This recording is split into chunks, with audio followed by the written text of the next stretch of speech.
როგორ ჩნდება წვიმა და თოვლი?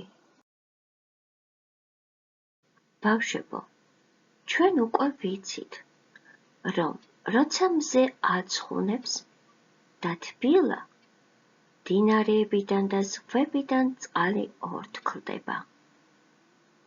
ორთქლი მაღლა ცაში ადის. იქ კი ცივ ჰაერთან შეჯახებისას წვეთებად გადაიქცება და წარმოიქმნება ღრუბელი. ღრუბლებში დაგროვილი წყლის წვეთები ერთმანეთს ეჯახება, ერთდება და მძიმდება. დამძიმებულ წყლის წვეთებს ღრუბელი ვეღარ აკავებს და წვიმა მოდის. ზამთრობით კი ღრუბლებში წყლის წვეთები იყინება და ყინულის უწვრილეს ნაწილაკებად იქცევა. მათი ერთმანეთთან შეერთებისას თოვლის ფიფქები წარმოიქმნება. გზადაგზა ფიფქები ერთმანეთს ეკვრის და თოვლის ფანტელი ჩნდება. მეცნიერებმა დაამტკიცეს, რომ არ არსებობს ორი ერთნაირი ფიფქი. ყველა ფიფქს განსხვავებული და განსაკუთრებული ფორმა აქვს.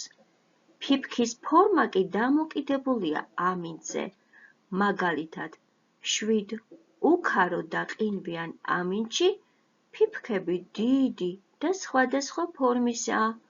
თუ ყინვა არ არის, მაშინ ფიფქები წვრილი და მრგვალია. სეტყვა როგორ ჩნდება? როცა დედამიწის ზედაპირზე ცხელა, ჰაერში კი ცივა, წყლის წვეთები ერთმანეთთან შეერთებისას წყლად კი არა, ყინულის ბურთულებად იქცევა. ამას სეტყვა ჰქვია.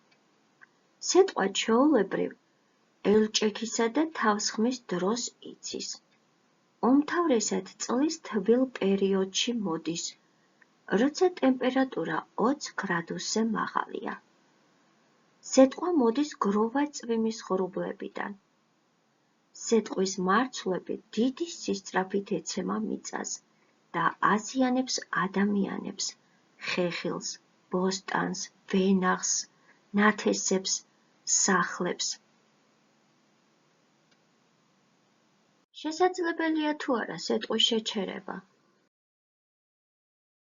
არსებობს სეტყვის საწინააღმდეგო ბადე, რომელსაც შეუძლია შეაჩეროს სეტყვა და გადაარჩინოს ვენახები, ხეხილის ბაღები და ნათესები.